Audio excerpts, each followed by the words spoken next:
Olá pessoal, espero que esteja todo mundo bem. Estamos de volta com mais uma análise da atual conjuntura que vive o Brasil. Peço que se inscreva em nosso canal e compartilhe o quanto puder, por favor. A situação das joias que supostamente foram dadas de presente à ex-primeira-dama Michele Bolsonaro está causando o que falar no noticiário brasileiro. E por quê?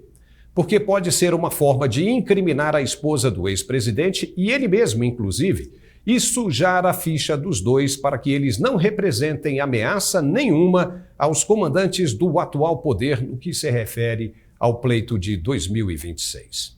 É impressionante como se busca maneiras de incriminá-los, com a apresentação de um monte de denúncias que até agora só têm caído por terra. Tentaram pegar Michele por assédio moral com depoimentos de empregados do Palácio da Alvorada que supostamente teriam sofrido maus tratos por parte da ex-primeira-dama e os assessores dela.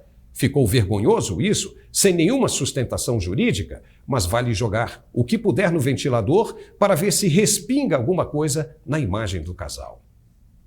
O atual governo não pensa em mudar a imagem nefasta que deixou nos mandatos anteriores, procurando fazer uma administração competente e exemplar para o benefício da sociedade. Ao contrário, procura convencer o povo incansavelmente de que o antecessor era quem era ruim.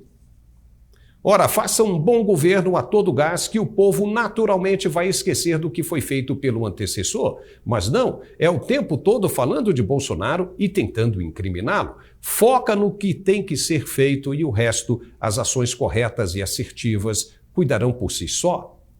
Agora veio a questão das joias, que está todo mundo falando. Elas supostamente são atribuídas ao ex-presidente e sua esposa. Sim, supostamente, porque ainda não há nada que as ligue oficialmente ao casal ex-presidencial. Ponto. Se a história que se narra agora for verdadeira, ou seja, se foram doadas mesmo de presentes a Michele Bolsonaro pelo mandatário da Arábia Saudita, então se deve seguir um procedimento específico. Deve-se apurar direitinho, porque pode ser uma farsa, mais uma. Ou seja, alguém pode ter conseguido as joias por outro meio e tentado se beneficiar do cargo para fazer com que elas entrassem no Brasil sem o devido procedimento legal e fiscal. Então nós temos duas situações e vamos tentar analisá-las sob o ponto de vista da lei.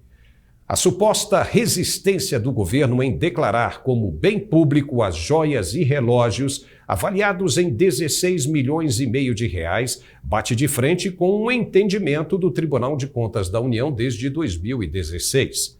Para melhor entendimento, vamos dar uma olhada lá atrás em uma lei que foi sancionada pelo presidente Collor, a 8.394 de 1991. Essa lei trata da preservação, organização e proteção dos acervos documentais privados dos presidentes da República, mas ela foi regulamentada pelo Decreto 4.344 de 2002, assinado por Fernando Henrique Cardoso. Só que tanto a lei quanto o decreto deixavam uma tremenda brecha de interpretação. E por isso, os presidentes Lula e Dilma Rousseff aproveitaram e levaram para casa horrores de presentes que ganharam em seus mandatos, como obras de artes avaliadas em milhões de reais. Eles, Lula e Dilma, entenderam que os presentes eram deles e que não deveriam ser incorporados ao acervo da União.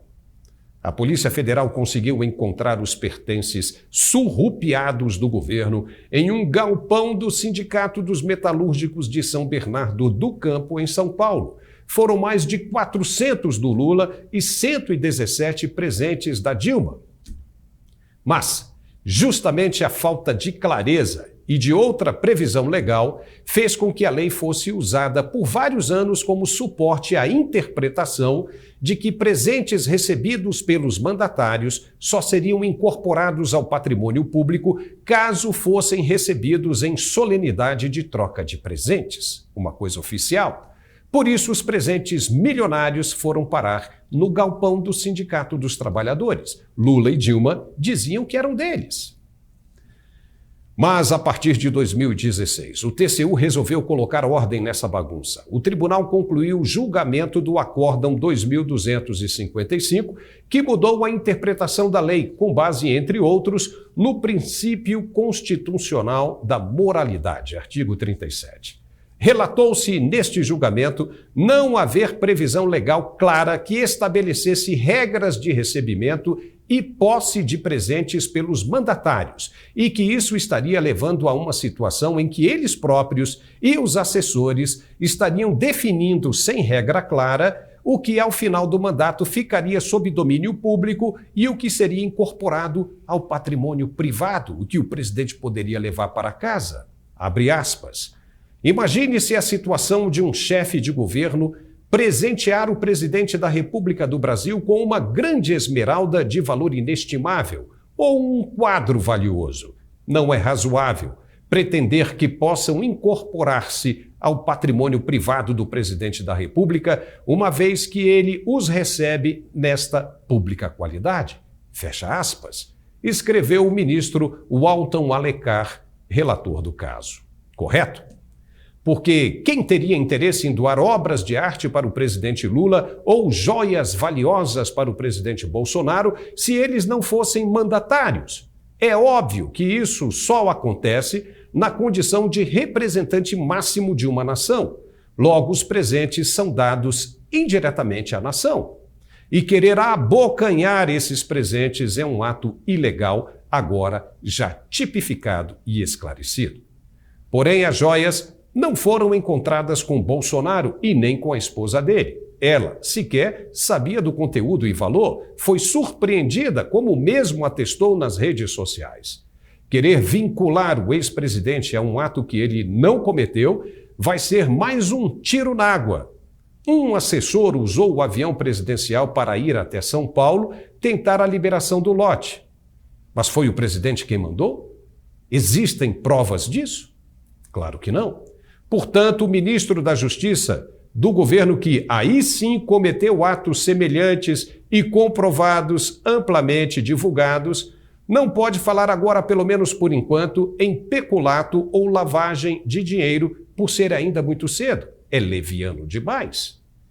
É necessário uma investigação a fundo, séria e imparcial por parte da Polícia Federal para que a situação não se volte contra o ministro da Justiça por declarações antecipadas que causem prejuízo à imagem de cidadãos que podem ser inocentes.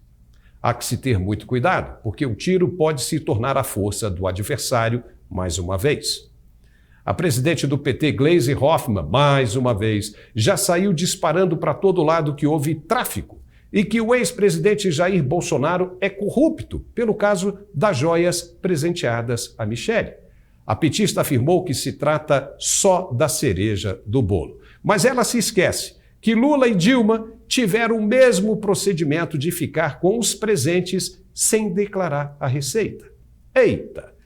Pimenta só arde mesmo quando é nos olhos dos outros. Quando é nas do PT, é refresco.